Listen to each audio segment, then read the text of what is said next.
Mesdames, Messieurs, bonsoir, bienvenue dans votre journal. Tout de suite, les titres de ce 9 mai. La grève se poursuit chez Fil Bleu. Syndicats et direction n'arrivent pas à trouver d'accord. Après les présidentielles, les législatives, tous les candidats lancent leur campagne dans les jours qui suivent. Gros plan sur les circonscriptions qui pourraient basculer à gauche. Et enfin, le Festival international des jardins de Chaumont-sur-Loire signe sa 21e édition cette année sur le thème Délires et délices. Bonsoir, l'enlisement chez Fil Bleu, 6e jour de grève des conducteurs, un mouvement reconduit demain, vous le savez depuis vendredi, il débraye 2 fois par jour, 55 minutes le matin et 55 minutes le soir, un mouvement social qui touche près de 80% des chauffeurs. Aujourd'hui, la direction a rencontré les syndicats sans parvenir à un accord. Jérôme Alain. En ce mercredi, le trafic Fil Bleu à Tours était assuré à hauteur de 40% entre 7h et 9h du matin, ainsi qu'entre 16h30 et 18h30. Des perturbations qui durent depuis près d'une semaine. Ce jeudi, le mouvement de grève sera reconduit avec des bouleversements de trafic identiques et aux mêmes horaires. Ce matin, aux abords de la plage Jean Jaurès, certains usagers subissent ces désagréments sans tout de même trop de conséquences sur leur quotidien. Vous étiez au courant qu'il y a une grève de bus, monsieur ? Non, pas du tout. D'accord. Et vous, est-ce que ça vous dérange personnellement ? Personnellement, non, ça me dérange pas du tout, non. Oui, ça me perturbe vu que je suis actuellement étudiante et pour me rendre à la faculté, ça me pose beaucoup de problèmes. Les syndicats en grève depuis vendredi dernier souhaitent que soit respecté leur temps de pause à chaque terminus et refusent une prise de service à Jean Jaurès avec leur voiture personnelle. Projet de la direction encore dans les cartons et c'est sur ce point que les syndicats ne souhaitent pas lâcher leurs acquis. Ce jeudi, une 6e réunion de négociation avec la direction devait évoquer ces questions primordiales pour les organisations syndicales. Réunies en AG cet après-midi pour évoquer la suite à donner au mouvement. Un mouvement qui, selon toute vraisemblance, devrait se poursuivre vendredi. Aujourd'hui, voilà, les gens sont bien motivés, ils iront jusqu'au bout. 80% pour nous, c'est important, c'est une belle lutte. Et au bout du 6e jour, le mouvement ne s'essouffle pas. Aujourd'hui, la direction a proposé une période d'essai de 8 mois pour une prise de fonction à Jean Jaurès d'une partie des conducteurs. Les syndicats, eux, ne veulent pas en entendre parler. Le dialogue de sourds semble en tout cas bien engagé. Et j'ajoute que la direction que nous avons tenté de joindre n'a pas souhaité s'exprimer. Beaucoup d'émotions ce matin à l'Élysée. Nicolas Sarkozy réunissait son tout dernier Conseil des ministres. Demain, le Premier ministre François Fillon présentera la démission de son gouvernement. Aujourd'hui, c'était aussi le dernier Conseil des ministres de la secrétaire d'État à la famille Claude Greff que nous avons joint par téléphone. Claude Greff a même fait signer le chevalet qui porte son nom sur la table du Conseil des ministres par Nicolas Sarkozy. On l'écoute. Mon sentiment, c'était que il était partagé parce que j'avais évidemment eu beaucoup d'honneur il y a 10 mois et de fierté en même temps pour la Touraine que d'avoir été nommée secrétaire d'État à la famille. Et je savais que, et je le sais aussi, que le mandat qui m'avait été confié n'était un mandat que temporaire. Donc je savais qu'il allait se terminer. Donc voilà, il y avait une grande satisfaction, une tristesse en même temps, un mélange qui était assez paradoxal, mais en même temps très riche, parce que pouvoir parler au nom des Français, pouvoir travailler pour les Français, pouvoir travailler pour la Touraine, c'est quelque chose qui m'a plu pendant 10 mois. C'était vraiment une expérience agréable. Nouvel épisode dans le feuilleton de La Femme Loire. L'enquête publique sur la révision du plan local d'urbanisme a été lancée. Elle porte sur l'implantation de l'œuvre Michel Audiard à Rougemont, à Tours, une œuvre qui culminera entre 17 et 18 mètres.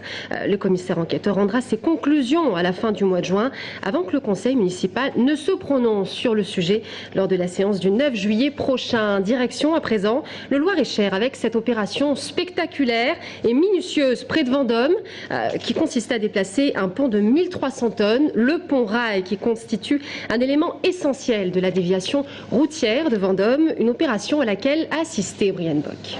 1400 tonnes de béton et un édifice déplacé en seulement 1 heure. Pour être positionné sous la voie de chemin de fer Paris-Châteaudun-Tours, le pont Rail construit à côté s'est fait riper, le tout sous l'œil averti d'un public. C'est un grand événement.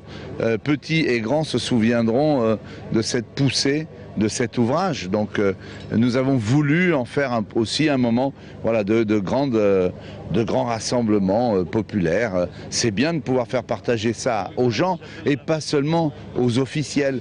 Le déplacement de cette masse s'est fait sur une longueur de 35 mètres, alors que la durée totale des travaux est prévue pendant 5 mois. Un tel déplacement sur 1 heure de temps, ça a le mérite d'impressionner. Je trouve que c'est fabuleux, c'est très intéressant. Déplacer 1300 tonnes, c'est pas comme une brouette à déplacer. Très impressionnant, oui, ouais, formidable. Mais je regrette de ne pas avoir vu le début par contre. Il déplace avec une facilité incroyable. Après une longue préparation de terrassement de 12 heures et l'installation des équipements permettant de riper, l'opération peut débuter. On a l'ouvrage, de chaque côté on a des rails de ripage. Sur ces rails-là, on a des vérins leveurs, donc qui vont soulever l'ouvrage. Et ces vérins-là sont couplés avec des vérins pousseurs, en fait, qui vont pousser l'ensemble. Une technique plus coûteuse que des techniques conventionnelles, mais elle permet de ne pas interrompre le trafic de la ligne SNCF trop longtemps. D'autres techniques, peut-être moins chères d'un prime abord, auraient pu être choisies avec une plus grande conséquence sur les trains. Là, entre un vendredi soir et un dimanche soir, on a choisi une période la moins péjorante possible pour l'exploitation de la ligne. Terrassement, ripage, remblai et mise en place des équipements des voies ferrées. L'opération coup de poing aura duré au total 43 heures. Un accident mortel cet après-midi à Ballon-Miré sur la D751. 2 véhicules sont entrés en collision après que l'un d'eux ait emprunté la voie en contresens. Le conducteur est décédé sur le coup, l'autre a été gravement blessé. Une enquête a été ouverte. Aussitôt terminée, la campagne reprend en vue des élections législatives des 10 et 17 juin prochains. Après la victoire de François Hollande, la droite s'inquiète de son avenir dans plusieurs circonscriptions de nos 2 départements. La 4e d'Indre-et-Loire où se représente l'UMP Hervé Novelli et la première du Loir-et-Cher, celle du nouveau centre Nicolas Perruchot. Dans ces 2 circonscriptions, le Parti socialiste est arrivé en tête dimanche dernier. Florent Carrière. 2 circonscriptions qui pourraient basculer à gauche. En Loir-et-Cher, c'est le nouveau centre Nicolas Perruchot qui semble menacé sur la première au regard des scores de la présidentielle. 50,72% des voix ont été recueillies par François Hollande, jusqu'à 56% à Blois. Un score qui n'effraie pas le président du département, Maurice Leroy. C'est pas la même élection que l'élection présidentielle. Chaque élection, elle a son caractère propre. Donc, je souhaite bonne chance à Nicolas Perruchot et en tout cas, je le soutiendrai activement dans sa circonscription parce qu'il mérite d'être réélu. C'est un très bon député. Même constat sur la 4e circonscription d'Indre-et-Loire, celle du député UMP Hervé Novelli. François Hollande y a rassemblé 52% des voix. Hervé Novelli s'attend donc à une campagne difficile, mais il veut croire au coefficient personnel. En 2007, son score était de 2 points supérieur à celui de Nicolas Sarkozy. Dans chaque circonscription, il y a des députés ou des candidats qui ont leur propre personnalité, leur propre ancrage. Moi, je sais que les gens me perçoivent différemment. Ils me perçoivent parce qu'ils me connaissent. Tenez, je vous donne mon petit dépliant. À droite, on veut croire que la personnalité contestée de Nicolas Sarkozy ne comptera plus pour les législatives. La campagne se fera donc sur le programme. Reste une inconnue, le score du Front National qui, dans les campagnes de la 4e, a atteint les 16% au premier tour de la présidentielle. Mais c'est un Front National qui s'est souvent exprimé dans les territoires ruraux. Dans les territoires ruraux, on vote plus pour l'homme ou pour la femme que l'on connaît. Le rural où Nicolas Sarkozy est arrivé largement en tête, 53,5% à Richelieu, plus de 54% à l'île Bouchard. Avec un score national de 48,30% pour le président sortant, à droite, on estime la défaite pas si terrible. On reste donc confiant, mais pour ces législatives, il va falloir être endurant, car sous la Ve République, les législatives qui ont suivi une élection présidentielle ont toujours donné majorité au nouveau président. Et puis à gauche, les divisions apparaissent. La socialiste Isabelle Gaudron, première vice-présidente du Conseil régional et candidate dans la 2e circonscription d'Indre-et-Loire aux législatives, malgré l'accord PSVR qui réserve sa circonscription à Christophe Rossignol. Le Parti socialiste d'Indre-et-Loire a condamné cette candidature. Isabelle Gaudron, qui sera d'ailleurs notre invitée de la rédaction vendredi soir. Et puis on en vient maintenant à une élection totalement éclipsée par les présidentielles françaises, mais qui concerne plusieurs milliers de personnes dans notre pays. Les élections législatives algériennes, plus de 3000 personnes en Indre-et-Loire sont appelées aux urnes jusqu'à demain pour élire leur député qui les représentera à l'Assemblée nationale algérienne. Michael Briffaut s'est rendu dans le bureau de vote de Tours. Voyez son reportage. Les élections législatives algériennes pour ses ressortissants vivant en Touraine, c'est l'occasion de se sentir pleinement citoyen, mais surtout se faire entendre. Je pense de voter, c'est un devoir national, déjà il faut le faire. On est en France, on vote en France, et on est algérien, on vote algérien. C'est surtout pour le consulat, pour qu'il nous ramène un consulat à Tours. On a plus de choses à Tours, qu'on n'ait pas besoin de monter à chaque fois à Paris pour faire le passeport par exemple, carte d'identité algérienne, etc. Pour ces élections algériennes, la Touraine fait partie d'une immense circonscription. Elle regroupe pas moins de 38 départements du nord de la France. Une distance qui a eu un impact certain sur la campagne. Au deuxième jour du vote, le taux de participation n'est seulement que de 15%. Il aurait fallu que les candidats fassent leur campagne, et à travers leur campagne, ils devraient toucher toute la communauté algérienne. Bon, malheureusement, je crois qu'il y a le candidat local qui a fait son travail, mais les autres qui sont représentés, qui sont des autres villes, c'est-à-dire la partie nord de la France, on n'en a pas vu beaucoup. Comme il y a un manque de, si vous voulez, de programme des candidats, peut-être que les gens aussi hésitent à venir. Il y a peut-être un peu la faute incombe aussi aux candidats. Pourtant, parmi les 23 candidats en lice pour les 2 sièges de députés, un jeune tourangeau franco-algérien espère tirer son épingle du jeu. Ce candidat de l'opposition fait lui aussi campagne en surfant sur l'idée de changement. Un printemps arabe pacifique qui se ferait par les urnes. J'ai l'impression qu'on est à un tournant historique et j'ai envie de participer à ce changement. Et je crois que c'est avec l'engagement et les convictions qu'on peut faire changer les choses. On ne peut pas être hors d'un système et pouvoir faire changer les choses. Il faut que nous, nouvelle génération, nous participions à ces élections, car je pense et j'ai la conviction profonde que le renouvellement d'une politique, elle se fait par le renouvellement de la génération. Les résultats du bureau de vote de Tours seront connus demain 20h. Et c'est le consulat à Paris qui transmettra ensuite le nom des 2 vainqueurs. Direction maintenant le domaine de Chaumont-sur-Loire à la découverte du Festival international des jardins qui signe cette année sa 21e édition. Des créateurs et concepteurs des 4 coins du globe ont imaginé des jardins sur le thème délires et délices. Jérôme Alain. Jardin des délices, jardin des délires. Pour sa 20e édition, le Festival international des jardins de Chaumont étonne une nouvelle fois. Les 30 créateurs réunis sur 3 hectares ont imaginé des parcelles hautes en couleurs et pleines d'inventivité, où le visiteur est plongé à chaque recoin dans un univers provoquant surprise et émerveillement.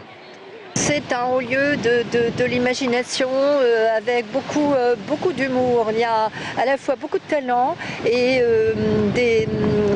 des concepteurs qui ne se prennent pas au sérieux, mais qui nous offrent des jardins remarquablement maîtrisés, à la fois sur le plan formel et sur le plan botanique.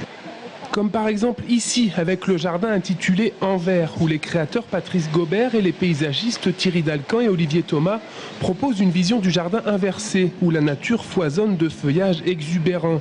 Et puis il y a aussi l'émeraude, sorte de bloc de terre surdimensionné, où le jardin est en fait en surplomb, là-haut, au-dessus du visiteur. On a la chance d'avoir des créateurs qui viennent de Chine, des États-Unis, d'Europe et qui ont beaucoup d'imagination, beaucoup d'inventivité. Il faut dire que les équipes sont composées de paysagistes, de botanistes, de jardiniers, mais aussi de designers, mais aussi d'artistes, mais aussi de scénographes. Et donc ça fait beaucoup d'imagination et d'inventivité. C'est une ambiance très détendue, le public est très sympathique, ils arrivent déjà avec l'esprit très ouvert pour la découverte de festival. Donc c'est vraiment une découverte pour moi aussi en même temps qu'eux, parce que chaque visite est complètement différente. Et en mai, le parc destiné au festival s'étend. 10 nouveaux hectares accueilleront 4 artistes créateurs participant eux aussi au festival. L'inauguration est prévue le 10 mai. Ce nouvel espace a été imaginé et dessiné par l'un des plus grands paysagistes de la planète, Louis Bennec. Une chose est sûre, cette année encore, le festival international devrait attirer nombre de curieux. En 2011, ils étaient près de 220 000 à arpenter les jardins. L'Orchestre national de jazz est en résidence en région centre depuis cet automne. 3 membres de l'orchestre et le big band du lycée Paul-Louis Courier de Tours vont donner ce soir un concert au Petit Faucheux, un arrangement d'un célèbre album des Pink Floyd. Gaël Poulin les a suivis durant leur tout dernier réglage. Faire travailler 25 lycéens sur des airs de Pink Floyd, cela aurait pu être un défi, une confrontation de générations.